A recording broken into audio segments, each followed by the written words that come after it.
All right. Good morning, everyone, or good afternoon, or even good evening, depending on your location, and welcome to today's webinar. Are you up for the upsell? Answering the why evolve question your customers are asking themselves.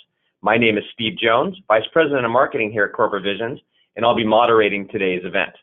But before we get started, I do want to mention that the research presented today was done in conjunction with the International Journal of Sales Transformation.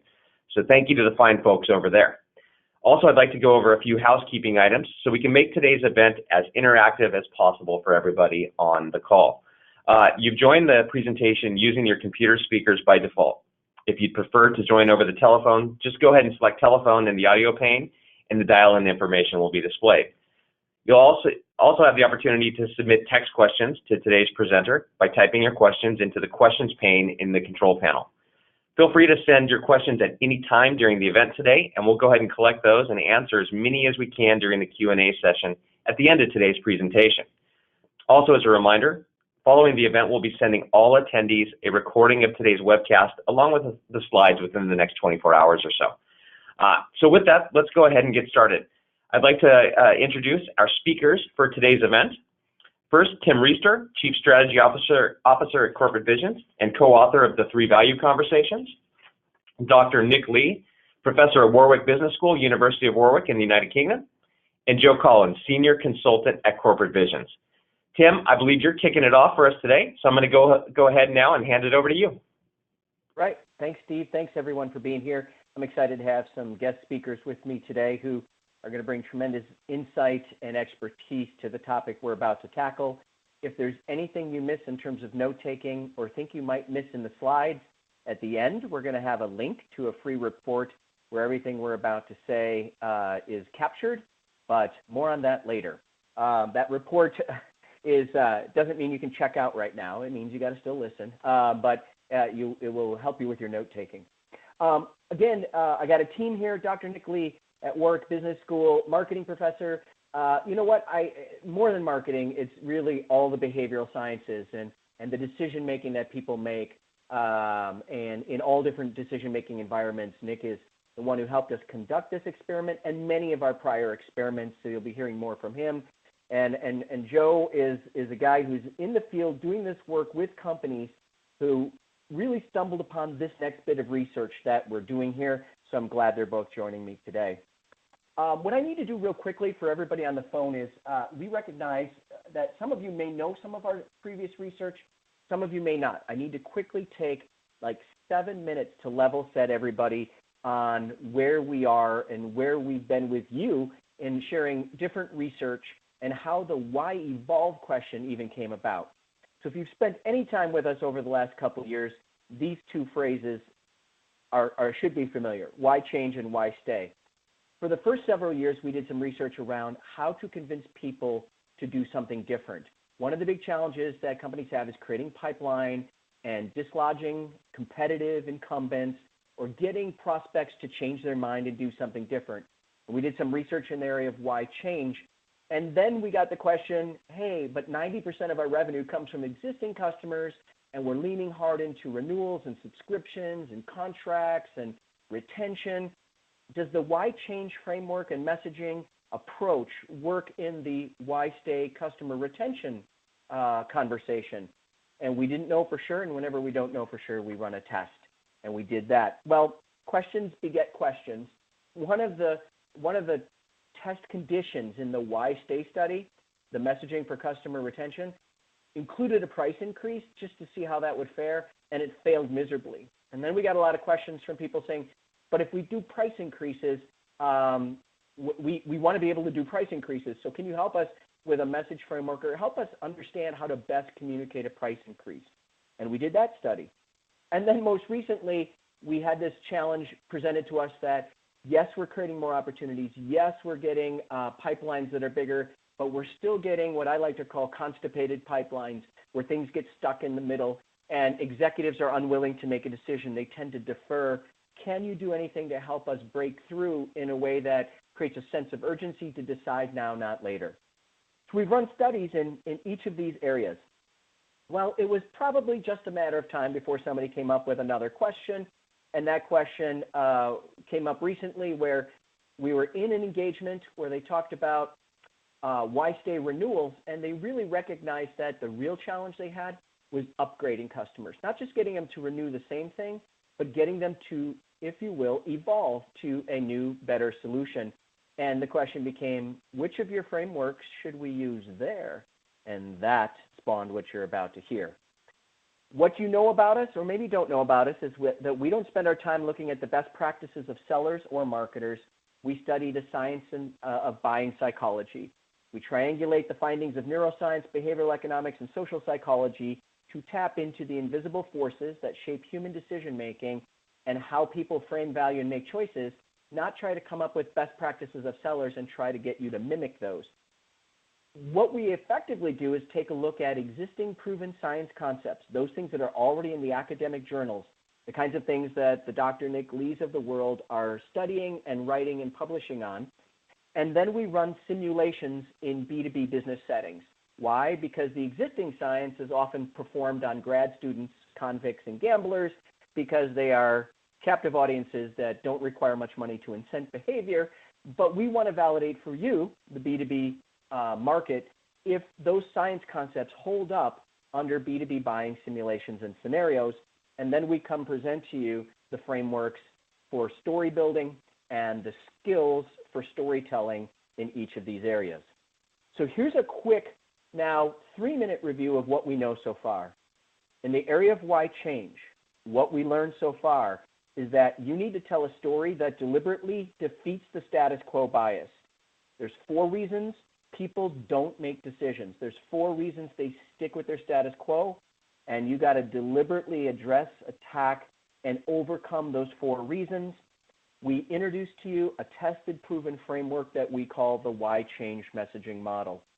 That's not our story here today, but I just wanted you to know that disrupting and defeating status quo bias is essential to why change messaging, and we have and continue to prove out the why change message model when it comes to disrupting status quo and creating more opportunities in the pipeline. We did tests on this, and this message has proven time and time again to make you more unique and different, increase the perceptions of you as trustworthy and a high-quality partner, and double-digit increases in people's preference and persuasion if you use that model that I just showed you. If you want more on that, you can go to our website, corporatevisions.com, and dig into the why change content there. Then, as I said, people wanted to know about why stay. And the question everybody had for customer retention is, should we use this same why change model, this challenging, provocative type model to introduce a renewal? Or should we deliberately reinforce the status quo bias? Instead of destabilizing their preferences, reinforce their preference stability, reinforce the perception that change costs money and staying the same is basically free, reinforce the idea that, in fact, there isn't a lot of difference out there. Why would you make a change for very little difference or contrast? And reinforce the possibility that making a change at this point could cause regret and blame. We introduced and tested what we call the why stay messaging model. It was, in fact, the direct contrast or opposite of the why change model. Instead of disrupting status quo bias, reinforcing it. And we put them in a head-to-head competition. And what did we learn? Well, what we learned, in fact, is that if you reinforce the status quo bias instead of challenging it, you're seen more favorably. If you reinforce the status quo bias versus being a challenger, you actually increase the intention to renew. By challenging them at renewals, you decrease the intention to renew by 13%.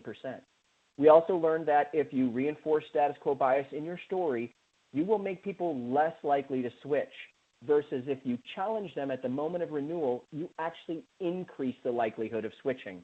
So what we discovered is that when you are trying to defeat an incumbent that isn't you, you must defeat and disrupt status quo bias.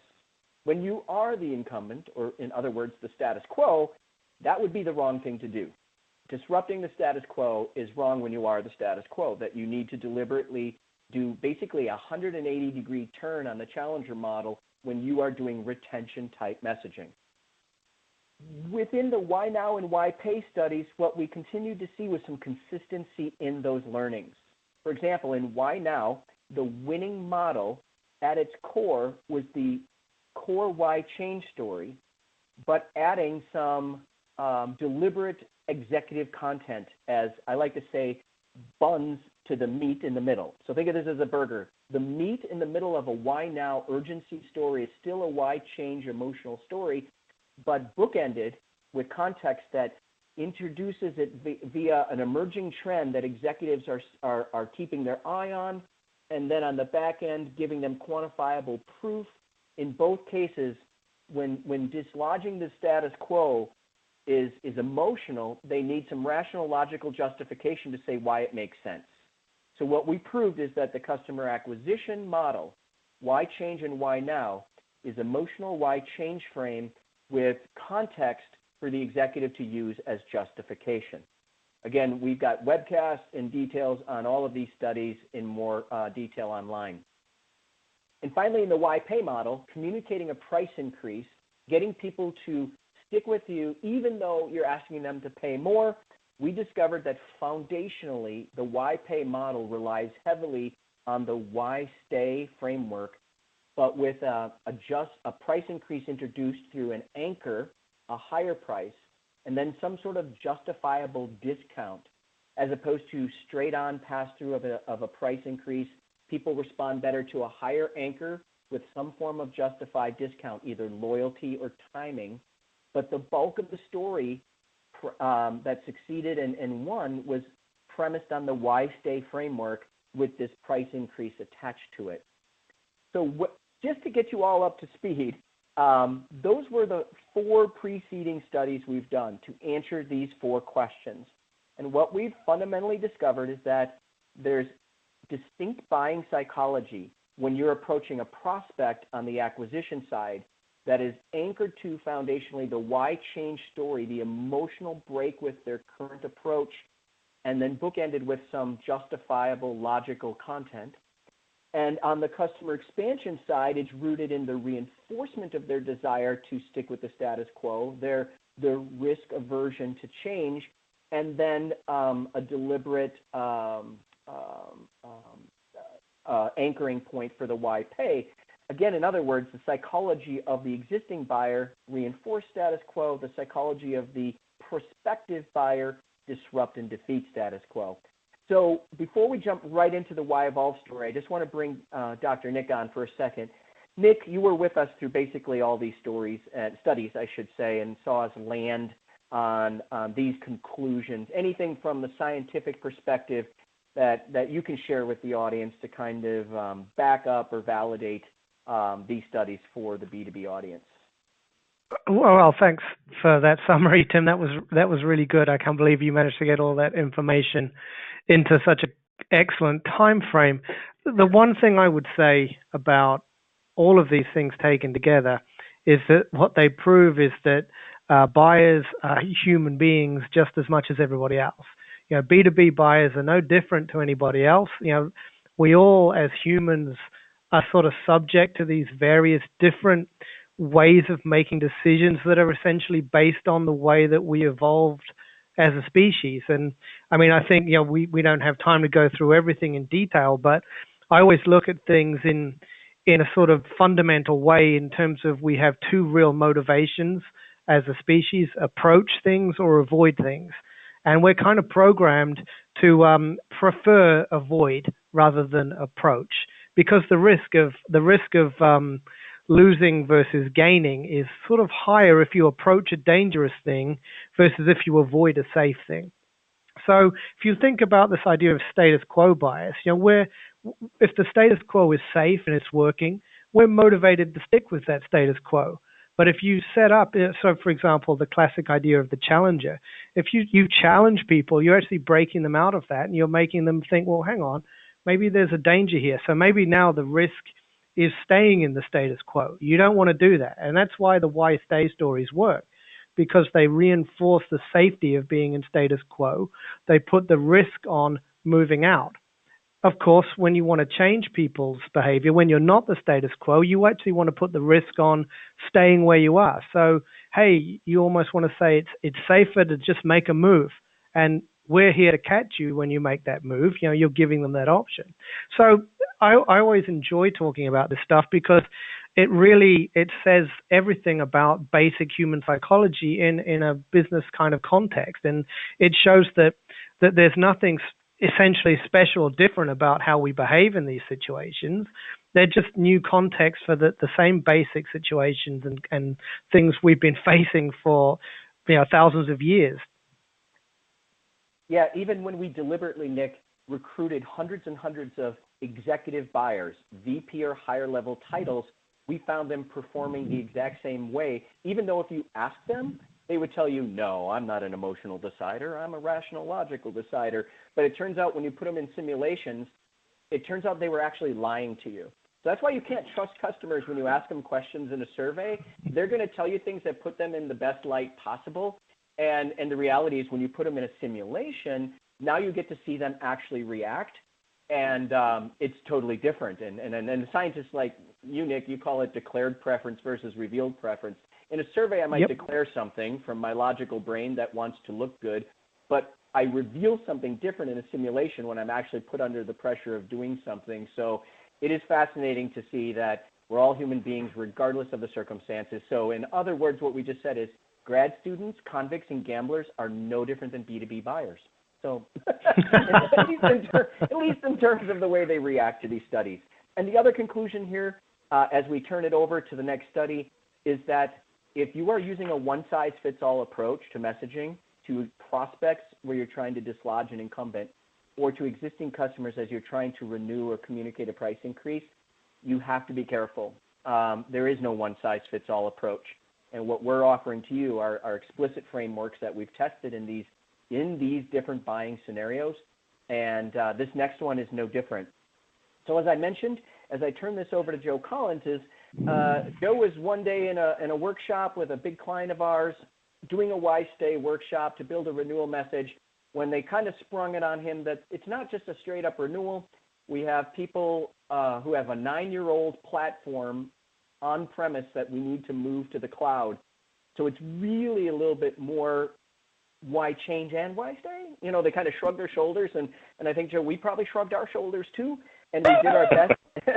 We did our best in the moment, but it caused us to want to do another study, and because you were the one in the room experiencing it, you set up the test and ran it with Nick, so I want to turn it over to you to tell the folks about the simulation we ran and the results and introduce to them the Why Evolve framework that came from this study. So everybody, Joe Collins, Senior Consultant at Corporate Visions. Welcome, Joe. All right, thank you. So just to kind of build off the scenario that Tim just talked about, in this case, it was interesting when we came to the realization that said it's not a renewal need that they have, even though that's what they thought initially, because the problem was they were renewing, they were retaining, but they were renewing the same old thing time and time and time again. So it wasn't a renewal problem. And the concern was, hey, we'll keep renewing, keep selling the same thing up until the point that we just become obsolete and they don't need us anymore. And they're going to be thinking, why are we paying for this dinosaur of a software? And so at some point you need people to evolve. And that's what we're starting to see time and time again, talking to companies. This isn't a unique situation. This is in a lot of situations where people need their customers to buy the latest and greatest or buy the auxiliary services or the different things. So they want to sell them more, but what they don't want to do is invite the competition in, right? And so that's kind of the dichotomy that we face. And so the simulation that was created was very much based on that real world scenario. So we basically just took a generic company, said, hey, they got some old software. They want to move their existing customers to a cloud-based solution. So what is the most effective message to do that? Now, in the test, what we did was we kind of set some ground rules and some goals to be able to say, there are 5 things that we want to achieve in this testing. And the reality was we weren't sure that there was one message that could do all these 5 things. But at least for the context, we said, hey, in an ideal world, it would do these 5 things, okay? So the first one is, can it show difference? Can it show contrast? Because the reality is, if you can't see contrast to what you have now versus what you want this customer to move to, why in the world would they do anything? So you have to be able to show contrast. So that was the first thing. And the second thing was you need to be able to show that it's important to their success. Because the fact is, everyone's got a million things going on, and what are they going to prioritize? And that's a big challenge in sales, is how do you create some prioritization? How do you create urgency? And so ideally, we wanted to do that. We wanted to create a message that would feel important and create that urgency. Now, in addition to that, when you think about your key buyers that you want to target and you want to speak to, it's important that they feel like it's personally convincing. Because the fact is, when you want to create these internal champions, and ideally they are kind of senior level executives, and so you want to make sure that selfishly they feel like, hey, this speaks to me, this is convincing, because what it does is helps you lock down those key sponsors that you want. So that was another test that we wanted. And then the next one was, does this create or does this increase their willingness to change? Because the fact is, as human beings, kind of the default is we don't like to change. Like Nick said, I think people try to avoid as the default. And so how do you create a scenario where they're more willing to change and maybe where that, again, raises that priority level? And then the last thing, and really the most important thing in the world of sales is, does it increase the odds that they're going to buy, right? Their likeliness to purchase. And so this really is the critical thing, because you could do all this stuff, but in the end, if they're not signing the contract and they're not buying, who cares? And so that was the last thing that we wanted. So these were the big 5 challenges that we had going in. Now, from a testing perspective, what we had is we wanted to run different messages through the simulation to see which one is going to perform the best. And let me walk you through the 5 contestants, if you will, and then we'll talk about who won. So the first one is one that we see is very common. And it's really, when you think about it, it's probably a pretty logical one as well. And that is putting the product as the hero. And so the idea here is you're trying to get people to evolve. You're trying to get people to buy new stuff. Yeah. And if that's true, then why wouldn't you focus the message on all the newness, all the greatness, to be able to say, hey, we got this hot new thing. Here's all the exciting things it does. It's got these features and functions, and just really talk it up and create excitement where they're like, man, my stuff today is terrible. That seems exciting. Let me do that. So that was kind of one contestant. Another one is being able to leverage the fact that you are in a relationship with this customer. And so could you use that relationship to be able to change their behavior? And so we created a scenario where it reinforces the relationship, it introduces some emotion, it has conversations maybe that are frank or uncomfortable, but it's really based on that relationship and the emotion and being able to play off of that. So that was another contestant. And then, of course, we wanted to put some proven champions in the ring. So we threw a why change in there, and as Tim already kind of articulated, this is great at being provocative and getting people to think differently and act differently. So there is potential that maybe this would perform for this why evolve. So we put that one in the ring, and we also wanted to include why stay as well, because why stay is messaging to existing customers. And so in this scenario, how would a classic why stay message perform when you're talking to existing customers? So we put that one in. And then the last one we included was the idea of social influence. And so the thinking here is to be able to say, if you can show, here's what your peers are doing, here's what your peers are thinking, here's what your peers are worried about, here's what they're trying to achieve, et cetera. So really articulate kind of what's going on in their peer network, and then use that knowledge, use that insight to apply pressure to them to get them to change. That was the 5th condition. So those were kind of the test conditions that we ran through the simulation to see who was going to win. And the question is, who was the winner out of these? Okay. So we don't have time for a polling question, Joe, so they're all going to have to vote in their own mind. No worries. All right. We'll All right, so the first one's going to pop up. Here we go. Drum roll. Here we go. All right. So the winner in this case was emotional and relational. So being able to use emotion and use the existing relationship, that won. And in the overall performance, anywhere from 4.3 to 5.8% advantage. But let's take a look at the 5 kind of key conditions that we set up to say we wanted to do this. So let's take a look at this winning message and see how it performed in those. So in the first one, was this unexpected? Was this unusual? Did it kind of create that difference? In this case, it did. Anywhere from 9.2 to 32% advantage. So pretty large delta in this one. The next one. So in this one, this is, how important is this to your success? And what's interesting in this one in particular is for all the testing we did, so we had 17 different questions that would measure how effective is the message. So out of the 17 different measures, this was the highest score in any of the conditions. So this kind of 7.25, if you will, that was the highest score. And what I like about this one is the key word here is your, because what you're saying is to the executive decision, does this seem critical to your success? Not your organization, not your company, to you. And this was, of all the scores, these were what the participants said scored the highest. It said it really spoke to them and made it feel important to them. So I thought that was an interesting one in this one. Okay. Now the next one, how convincing is it? Does it make the case to kind of move forward with the new software? Again, it won in this one pretty handily. And this is, so we talked about the case for moving, and then this is the willingness to move. Are you willing to engage and move to that software? 4.3 to 12.6% advantage. And then finally, the most important one, how likely are you to purchase? And in this one, you get anywhere from a 7.8% to a 15.7% advantage. And as we said, this one is the most important one because in the end, if you're not selling, what does it matter? So when you think about all 5 of these, what it says is these were the 5 critical things that we wanted.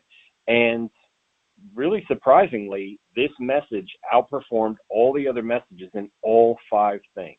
And I think that was pretty surprising to us. In fact, I'd like to kind of ask Nick, when you think about the performance of this message across these 5 critical things, what's the significance to you? What kind of stands out for you as far as the performance? It's an interesting one actually, because we talked about this a lot before we ran it, and because it's kind of a hybrid situation, you partly want them to change something, so you need to break them out of the complete status quo, but you don't want them to change so much that they open themselves out to the rest of the market. So the surprise, I guess, is that we kind of there was kind of an assumption that maybe convincing them that everybody else was doing it so they should do it as well would be something that would pop up as quite powerful. But we kind of didn't find that. To me, that was the surprise, is that it was still about the relationship that they'd already pre-built with the customer. I think that was the biggest surprise to me, that it was really still about those fundamental things that we talk about whenever we teach people about selling, that the relationship is all important. Well, yeah.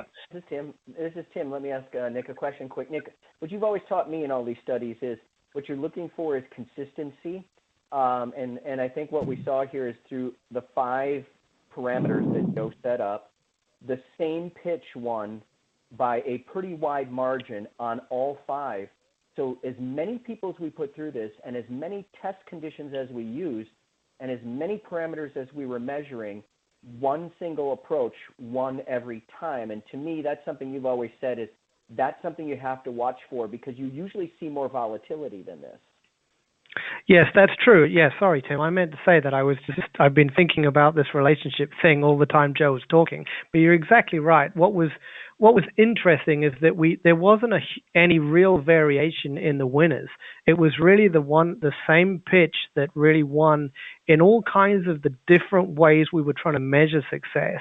And that is quite powerful, because you can kind of look at, well, maybe you could do this, or maybe you could do that, and you might get a little bit of something and a little bit of something else. But if you want kind of the option that wins every time, it's the emotional relationship. And that is relatively unusual, this kind of lack of variation in other things jumping up and popping their heads up above the parapet every so often. So that is something that was, as always, it's quite a powerful thing to see. Okay. Yeah, no clear Nick, second place either. Yeah. Yeah, absolutely. Yeah, that's where the volatility exists. Really, in the second place, there was different second place, but always the consistent first place. So Nick talked about Exactly. surprises. Sorry, if I could just hop in there on that one. That Yeah. sort of suggests that we've got that hybrid situation. You know, this volatility and what the things that pop up in second place here, they sort of sometimes tell you that, well, you know, there is that kind of difficult situation. These are always the most challenging selling situations to be in, right? Where you don't know whether you're trying to convince people to stick or you're trying to convince people to twist. So that's good evidence of that. Excellent. All right. So we talked a little bit about surprises. Let's delve into that some more, because I think there was some different surprises that we saw in there. So this one, we touched on this a little bit, and the idea here was social influence. So I know for me personally, in the social influence, I really felt like this would be one of the top performers, because when you think about, there's a lot of talk in the marketplace about the concept of social influence and the influence that our peers have on us. And so I thought that was going to be one that was a pretty high performer that would move the needle. And in fact, it didn't. And to just prove the point, I already mentioned that there were 17 kind of positive attributes that could measure measure the message. And in all 17 categories, the emotional relation outperforms social influence, every single one. Now, just as contrast, the why change and the why stay, if you put those both together, emotional relationship outperformed them in 13 out of the 17. But social influence, 17 out of 17, it beat it every single time. So that to me was surprising. I know, Nick, you already talked about this a little bit, but anything else that you can add around, you know, why do you think that is? Like, why did it underperform, if you will? Yeah, that was super interesting, actually. I mean, it's important to make the point that in informal language, it doesn't suck. It's still, it's still okay. It's just not as good as that kind of appealing to that individual relationship. And I think a way of explaining that is sort of when you're in the situation where you're, in essence, trying to get people to evolve with you as a company, you've already got a pre-existing relationship. And the idea of the social benefit being an appeal to humans to make decisions is really about risk reduction, right? Now, what reduces risk is having some evidence that other people are doing it. That's the social influence. But when you've already got a strong connection with a customer and you can appeal to that, well, hey, look, we've been with you guys for a long time and we've helped you in this way. That's probably a more powerful way of doing it. It's not that, I think, it's important to say that it's not that social influence doesn't have any positive effect. It's just that if you do have the pre-existing emotional link, that's probably going to outperform it, if that makes sense. So it's almost like if you were to take like a personal example, if you're talking about like going to a restaurant, if it's your best friend that knows you best and they're saying, hey, I know that you are going to love this restaurant, you should go, versus maybe just, counting on a Yelp review. I think what you're saying is if you have that relationship and that level of trust, that's going to carry more weight than kind of the wisdom of the crowd, if you will. Absolutely. And in fact, I look at that example in a slightly more negative way, of course. If your friend that you have the relationship with and that you trust says that the restaurant is not good, then the TripAdvisor reviews 5-star are not going to convince you as much, if that makes sense. Mm. That I think is a pretty, and we can all relate to that situation in our real lives. Yeah, that's good. All right, so let's look at the next one. So in this one was really around the unusual or unexpected nature of this, and in this case, it did outperform. And not that it necessarily was surprising, but I think one of the things that this really got us thinking and talking about was when is it critical to be unexpected or to be unusual? And is that really the primary focus of a message? So I know, Nick, you had some interesting thoughts around this. So what was your thinking around this idea, unusual, unexpected? Yeah, I thought this was worthwhile talking about because this was really the only part of the potential outcomes of a pitch where the product hero idea even kind of competed a little bit. And you can see it kind of comes in second here. And that idea of the product hero is very much the the go-to method whenever you're trying to sell a new product for a lot of salespeople. So it got me to thinking about, is it really that important to some extent to make your pitch unusual or unexpected? Maybe sometimes it is and maybe sometimes it isn't. And I think probably this kind of variable in some of the previous research that we've done is important when we start thinking about real change and disrupting the status quo completely. You probably really want to tie yourself into being unusual and unexpected and saying, we're not part of the way that things are done in the past. But when you kind of want to some extent, keep with the status quo, you don't necessarily, whether or not people think your pitch is unusual or unexpected may not be that important, I think. Maybe cut through is not so much important here in this context. And I think that's worth thinking about, whether you always want this unusualness. Yeah. Okay, that's a good point. And really in this one too, I think for all of these, they on the scale, none of these were on the top side of the scale, where they were, even for the winning condition, in this case emotional relation, still kind of below the middle. So and I think that kind of speaks to what you said, is even though it was more unusual than these, in the end it wasn't so unusual that they felt like they needed to completely change from the status quo. Exactly. Okay. And I think there was one last surprise that we saw. And this one, so when you think about this, in this condition here, this question was the likelihood of staying with the current solution. And when you think about it, in this scenario, that would be a loss. So if you were to win this category, that's a loss in this scenario, because what you're trying to do is get them to say, hey, I need to evolve, I need to buy the new stuff. So what's interesting is, in this scenario, why stay? It was the reigning champion, and it absolutely is today. So in this scenario, because why stay is not designed necessarily for why evolve, it's designed to get people to stay, to retain kind of what they're doing. And absolutely, it performed. It won hands down. Now, what's interesting, though, is, emotion, relation, why change, both equally performed low, which in this case is a positive thing. But look at the product hero. It was neck and neck around this concept of staying with the current solution. Now, while why stay was designed to do that, product hero absolutely does not want that. Because think about it. This is a scenario. You want to sell your new stuff. You come in, you talk about your new stuff, how awesome it is, and you go on and on about it. And the net result of that is they say, I hear you, but I'm going to stick with my current solution. Like that's pretty surprising that, talking about your stuff actually embeds them deeper in the current solution and makes it even less likely that they're going to buy. So either Nick or Tim, any other thoughts around this one? I'm going to throw it to Tim first. Oh, all right. I'll take it. So I think everybody here should take a snapshot of this screen and send it to your product managers, because your product managers always put you in this awkward position of saying the product is the hero. And I know the people on this call are smarter than that, but you never have had evidence. Here's evidence that if you go out with a product as hero pitch to your existing customers that you want to buy the new product, you actually force them to stick with the current solution. I mean, that's what this says. It says literally that not only did it not cause them to buy the new one, it made them more resolved to stick with the current one. So product as hero is basically patently offensive to existing customers, apparently. And the other thing I would say is, if you're just doing a straight up renewal where you want them to keep doing the same thing with you, the why stay model is the winner.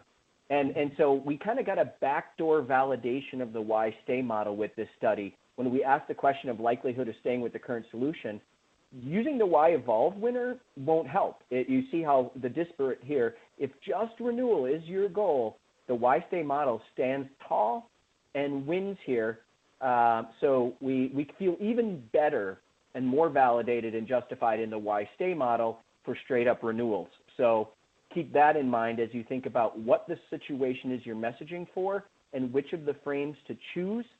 Current solution renewal, why stay? Upgrade, upsell, evolution, the emotional, relational, if you will, sort of hybrid, right? That's the winner.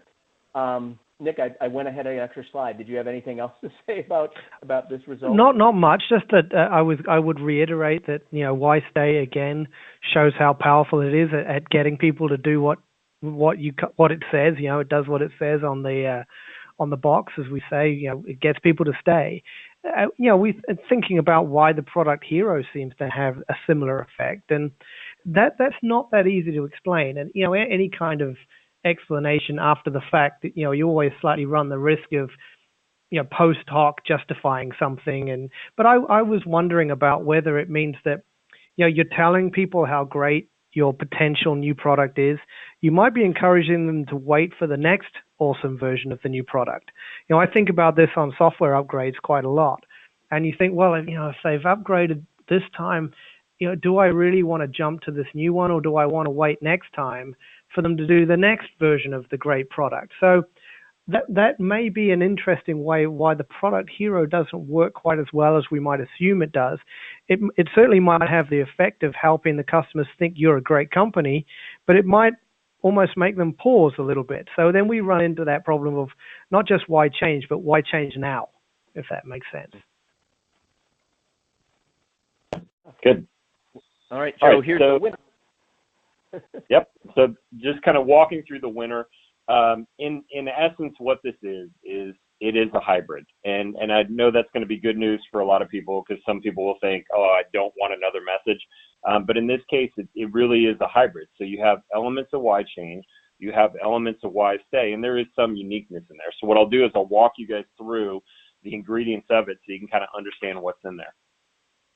So the first thing, and I always think this is one of the most important things, is you need to create an anchor in the relationship and in the results. So you want to be able to show and quantify, here's what we've done together, here's the relationship we have. So you create this anchor that says, and foundation that says, here's what we've done together.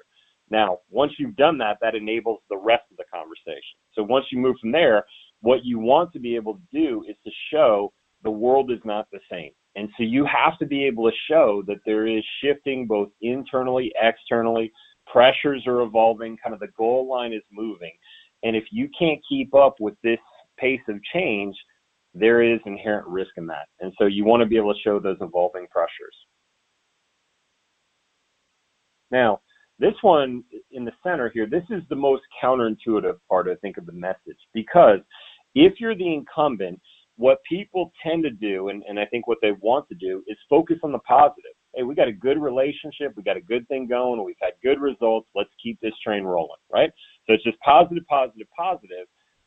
But if you think about it, if you want someone to evolve, there has to be a reason that they do that. There has to be a state that they're living in right now that's not perfect. It's not ideal. So how do you point that out without saying, hey, it's your fault, you built this thing, right? And so that's what we call hard truths. And it's the ability to kind of have those conversations and say, hey, we all had a part in building this status quo. And the fact is, it's not ideal. And so there is room for improvement, et cetera. So those are hard truths to be able to have with a customer. But if you have a strong enough relationship, you can have those conversations. That's why that foundation is so important at the beginning. So once you establish that, then all good messaging has consequence. And so you want to be able to show, in this case, that if you don't change, if you don't evolve, there is inherent risk in that. And so you want to be able to show them very specifically, here's the risk of not evolving, because, just like Nick said earlier, people are more inclined to avoid risk and loss. And so this will show them that there is a reason for change. And then finally, you want to make sure that you don't end any message on a negative. And so you want to be able to show what's the upside, what's the opportunity. And so here, you're transferring ownership to your target using language that allows them to see they have the ability to be the hero. They're the ones that can drive this. Here's the internal benefits. Here's all the things that can come if they decide to evolve, if they decide to take this journey. And so at a high level, those are the ingredients of why evolve and in the winning message. Joe, I just tell the folks that in the report that you can download at the end, we will have the winning script in there as well, so you can kind of get a sense of what this sounds like. Because I think some of the key things in here are, while there's hard truth and change in there, which sounds more provocative and disruptive, it's always in the context, as you listen to it, of the partnership. So the anchoring of the partnership and the success trajectory on the front end is critical. And then the pressures are not surprising, disruptive. They're evolving pressures over time. These things have happened as we've worked together. This is what we see. And you'll see that also we're always referring to internal and external evidence. And one of the ideas in the message for evolving pressures based on what's happening internally with your team and externally with your customers is only a trusted partner who's been around for a while has that kind of relationship with your internal people, as well as being a company that has an external presence in the market. So again, you're trading on your unique position as an internal trusted partner to share this evidence so that people, they get this sense, right? You are literally embedded in that organization. So now you get the, you're given the privilege to share hard truths, right? So there's a lot of context here that's very important, and why I think this one versus the why change, which is just a little more hardcore disruptive, a little bit more like straight out of left field, sort of here's what you got to see coming. The context of partnership, relationship, so important for this emotional talk to actually be successful. Absolutely. Well, Joe, the one thing I think you should also share is that, and Nick too, you took this order that we have here was a second test that I think the people should know that we ran the test a second time and we put the bubbles in different orders. Once we knew that this formula and these bubbles were a winner, we went back and rearranged them and tried them in multiple different orders. And what you see in front of you was the distinctive winning progression, that this choreography is solid because it was validated even a second time. Anything you want to add there, Joe, or Nick, on that? Yeah, I think from my perspective, what the second test showed was that first bubble is critical, because if you don't set a foundation, just like Tim talked about, that said we have a good partnership, we've worked together, we know each other. If you don't do that first, it really hurts the message a lot. So when we moved risk up front, or we moved evolving pressures, when we started with a negative and didn't create that foundation, the message performance really dropped off. So the order definitely matters, especially creating that foundation on the front end of it, because it's not an easy conversation. It can feel a little difficult. And if you don't set that context in the beginning, it does not work. I would just reiterate what you just said, Joe. I wouldn't add anything to that. The order is important because, you're doing things like making sure that you're reinforcing the relationship before you're kind of, challenging them to some extent, if that makes sense. Otherwise, you're kind of setting the wrong tone. We have a winner. Okay. We have a clear winner. I'm going to push us through to Q&A as I look at the time here. We have 10 minutes. And now we have this visual for the folks, our fifth framework. And what you can see is there are foundationally some similarities between customer acquisition frameworks, right? There's foundationally some emotional why change language that drives why change and why now. And then on the customer expansion side, there's foundationally reinforcement of the partnership and the status quo bias in each of these three cases. But in the case of why evolve, with just a little extra sprinkle of the why change provocation, but clearly, comfortably contextualized within the partnership. So it looks a little like this, and the report on the whole why evolve journey is contained here in this link, so you're going to want to capture that. We'll send you the slides, but you can get this extra by going to this link, and the case of the letters matters. And I'm going to turn it over to Steve for the Q&A. All right, fantastic, and thanks very much, Nick, Tim, and Joe. Very good stuff there. So we do have a bunch of questions pouring in here, and just as a reminder, you can still submit questions through the questions pane in your attendee control panel. First question, though: does this research speak to the cross-sell as well as the upsell? So, Joe, I'll take a 10-second stab at that. Kind of, sort of. That's a good question, and we haven't prepared an answer. So everybody gives the cone of mercy just went up. If a cross-sell, I'm going to just, sometimes when we don't have evidence, we guess a little based on what we just proved, but we don't have a straight-up study on cross-sell. If the cross-sell is something that's adjacent and is going to further enhance the experience of the current situation, I feel like this plays into the cross-sell. If the cross-sell is, oh, there's a separate budget over here and maybe a different decision maker, but they're in the same business unit, that's a different dialogue that we should have. I think it has to do with the familiarity of the relationship and whether it's more of an extension or evolution of that relationship, or if the cross-sell introduces a lot of newness into that. Any thoughts on that, Joe or Nick? I would tend to agree, Tim. I mean, if you look at it from a logical perspective, it's difficult to say anything definitive without the data, as I always say, but that makes total sense. Another study, I guess we just bumped into. I'm writing it down now. Yeah. Joe, any thoughts on that? Joe, are you on mute? Did we lose you? Joe may be on mute, or we may have lost him here. Why don't we roll to the next question, since we have a limited amount of time, though. Are we looking at this from a challenger perspective, incumbent? You were using 5 different techniques. Oh, I hope I understand that. Say it one more time. I'm going back to this 5 different technique thing here. Sure. Are we looking at this from a challenger perspective or incumbent?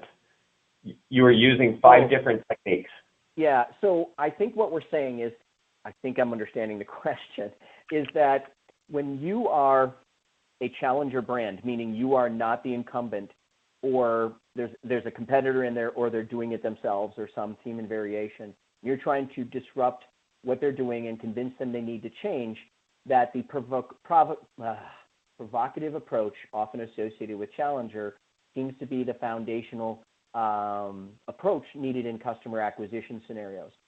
What we're saying is the assumption is on the customer expansion side, you are the incumbent now, and that the context of incumbency and the benefit of being the status quo is something you don't want to disrupt, that you need to reinforce, because there's decades of science to prove that people don't actually want to change their mind, don't want to take the risk of change. So actually use that in your favor. If you are challenging and provoking them as an existing customer, our studies would tell you that you actually increase the possibility that they're going to bring in somebody else to take a look at, because if they're going to have to change in some significant way anyways, why wouldn't they invite the usual suspects to make sure they're doing it right? So the key is, do not over-challenge, over-disrupt in any moment when you have an existing customer relationship, because you should be leveraging that partnership for all the science behind it. Nick, does that make sense? Yep. Totally. I wouldn't add anything at all to that. Yep. I think can you guys hear me now? Now yes. we can. Thanks, Joe. Okay. All right. For whatever reason, the computer was muted. But so I think just to kind of build off of what Tim said, for me, at a simple level, acquisition is about offense and expansion, or, retention is about defense. And so when you talk about this why evolve, it kind of sits in the middle, because you need to be able to defend the relationship, but you also want to go on the offensive and sell some more stuff. So the environment is hybrid, and that's why I think the message is hybrid. So we do have 5 types of messages, but the idea is you want to make sure you're using the most effective message in the right moment. And that's really what this was about, is we identified a gray area where the other messages didn't perform as well. And so it's not a desire to create a new message, but we just found that in this gray area, this is the most effective way for you guys to sell more. I think what I want to get across here too is that when you think about what you are messaging for, when you build a campaign or you build some presentation content for your salespeople, you have to know the situation you're going into and the psychology of it. So if you are this analytics company and you're trying to move them from the cloud off of a 9-year-old platform, you use the why evolve framework. If you are simply trying to renew, but now you want to, in that renewal, communicate a price increase, you use the why pay framework.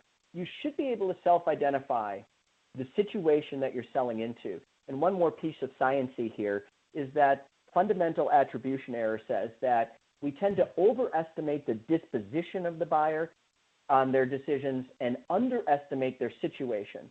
What that means is the situation they're in is actually more predictive and more powerful when it comes to them making a decision or taking some sort of behavior. And so these scenarios are built on the situation they're in. So your messaging is now focused on messaging to their situation, which scientists would tell you is actually more powerful in terms of making a decision than their disposition, or I would argue persona. That in fact, the disposition of a person, their title, their persona is less powerful than these situations. So if you're going to segment your messaging on anything, I would do it on situations that you're selling into because of the power they have in influencing decisions greater than personas do. All right. Went in there free. That was free today. Next question, guys.